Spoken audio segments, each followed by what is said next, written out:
गोविंद गोविंद हरे मुरारी, गोविंद गोविंद मुकुंद कृष्ण, गोविंद गोविंद रथांग पाणी, गोविंद दामोदर माधवी। पांडव निर्जला एकादशी व्रत कथा। जय श्रीमन नारायण, जय श्री राम, जय श्री कृष्ण। निर्जला एकादशी का महत्व। एकादशी व्रत हिंदुओं में सबसे अधिक प्रचलित व्रत माना जाता है। वर्ष में 24 एकादशियां आती हैं, किंतु इन सब एकादशियों में ज्येष्ठ शुक्ल एकादशी सबसे बढ़कर फल देने वाली समझी जाती है, क्योंकि इस दिन एकादशी का व्रत रखने से वर्ष भर की एकादशियों के व्रत का फल प्राप्त होता है। निर्जला एकादशी का व्रत अत्यंत संयम साध्य है। इस युग में यह व्रत संपूर्ण भोग, सुख भोग और अंत में मोक्ष कहा गया है। कृष्ण पक्ष और शुक्ल पक्ष दोनों पक्षों की एकादशी में अन्न खाना वर्जित है। निर्जला एकादशी का व्रत।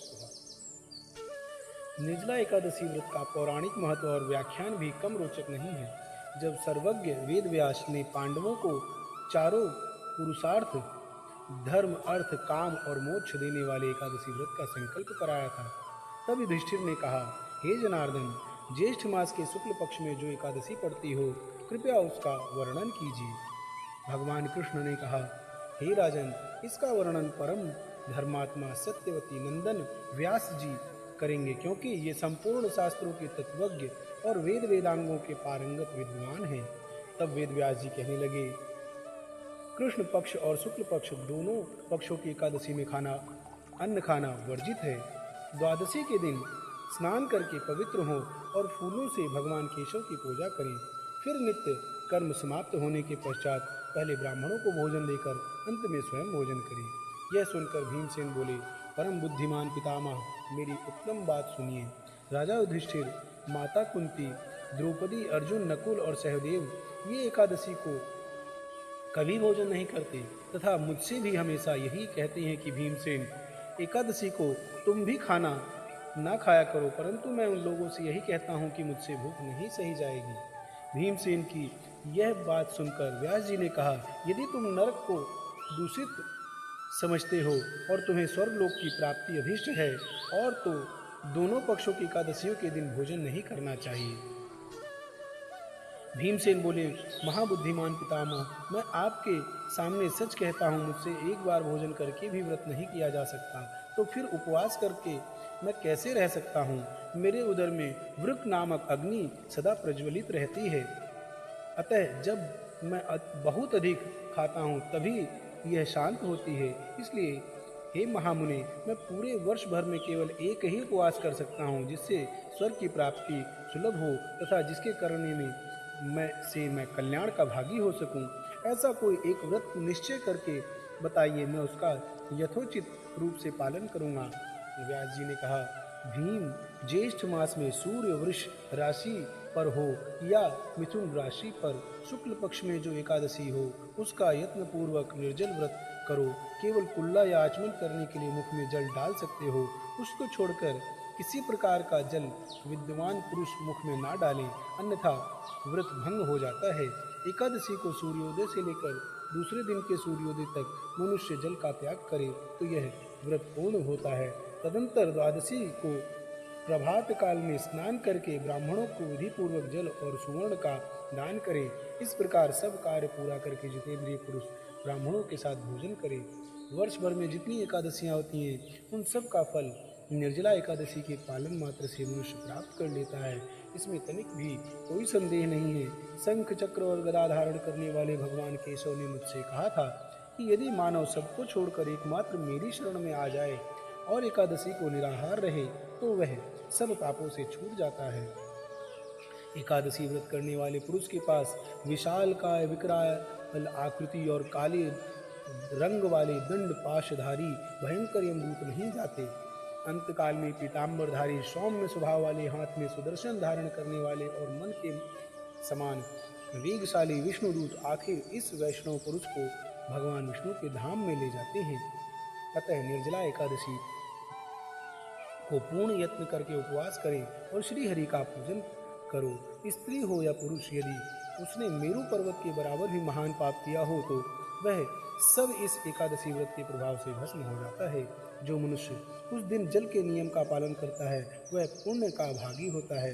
उसे एक प्रहर में कोटि कोटि स्वर्ण मुद्रा दान करने का फल प्राप्त होता है।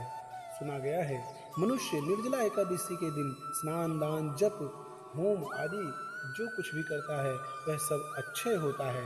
यह भगवान श्री कृष्ण का कथन है। निर्जला एकादशी को विधि पूर्वक उत्तम रीति से उपवास करके मानव वैष्णव पद को प्राप्त कर लेता है। जो मनुष्य एकादशी के दिन अन्न खाता है वह पाप का भोजन करता है। इस लोक में वह चंडाल के समान है और मरने पर दुर्गति को प्राप्त होता है। जो ज्येष्ठ शुक्ल पक्ष में एकादशी को उपवास करके दान करेंगे वे परम पद को प्राप्त होंगे। जिन्होंने एकादशी को उपवास किया है वे ब्रह्म हत्यादि, शराबी, चोर तथा गुरुद्रोही होने पर भी सब पातकों से मुक्त हो जाते हैं। हे कुंती नंदन, निर्जला एकादशी के दिन श्रद्धालु स्त्री पुरुषों के लिए जो विशेष दान और कर्तव्य विहित है उन्हें सुनो। उस दिन जल में शयन करने वाले भगवान विष्णु का पूजन और जलमयी धेनु का दान करना चाहिए अथवा प्रत्यक्ष धेनु या घृतमयी धेनु का दान उचित है। पर्याप्त दक्षिणा और भांति भांति के मिष्ठानों द्वारा यत्न पूर्वक ब्राह्मणों को संतुष्ट करना चाहिए। ऐसा करने से ब्राह्मण अवश्य संतुष्ट होते हैं और उनके संतुष्ट होने पर श्रीहरि मोक्ष प्रदान करते हैं। जिन्होंने श्रम, दम और दान में प्रवृत्त हो श्रीहरि की पूजा और रात्रि में जागरण करते हुए इस निर्जला एकादशी का व्रत किया है, उन्होंने अपने साथ ही बीती हुई 100 पीढ़ियों को और आने वाली 100 पीढ़ियों को भगवान वसुदेव के परम धाम में पहुंचा दिया है। निर्जला एकादशी के दिन अन्न, वस्त्र, गौ, जल, सैया, सुंदर आसन, कमंडल तथा छाता दान करनी चाहिए। जो श्रेष्ठ तथा सुपात्र ब्राह्मण को जूता दान करता है वह सोने के विमान पर बैठकर स्वर्गलोक में प्रतिष्ठित होता है। जो इस दिन एकादशी की महिमा को भक्तिपूर्वक सुनता अथवा उसका वर्णन करता है वह स्वर्गलोक में जाता है। चतुर्दशी युक्त अमावस्या को सूर्य ग्रहण के समय श्राद्ध करके मनुष्य जिस फल को प्राप्त करता है वही फल इसके श्रवण से भी प्राप्त होता है। पहले दंत धावन करके वह नियम लेना चाहिए कि मैं भगवान केशव की प्रसन्नता के लिए एकादशी को निराहार रहकर आचमन के सिवा दूसरे जल का भी त्याग करूंगा। द्वादशी को देवेश्वर भगवान विष्णु का पूजन करना चाहिए। गंध, धूप, पुष्प और सुंदर वस्त्र से विधि पूर्वक पूजन करके जल के घड़े दान का संकल्प करते हुए निम्नांकित मंत्र का उच्चारण करें। संसार सागर से तारने वाले हे ऋषिकेश, इस जल के घड़े का दान करने से आप मुझे परम गति की प्राप्ति कराइए। भीमसेन ज्येष्ठ मास में शुक्ल पक्ष की जो भी शुभ एकादशी होती है उसका निर्जल व्रत करना चाहिए।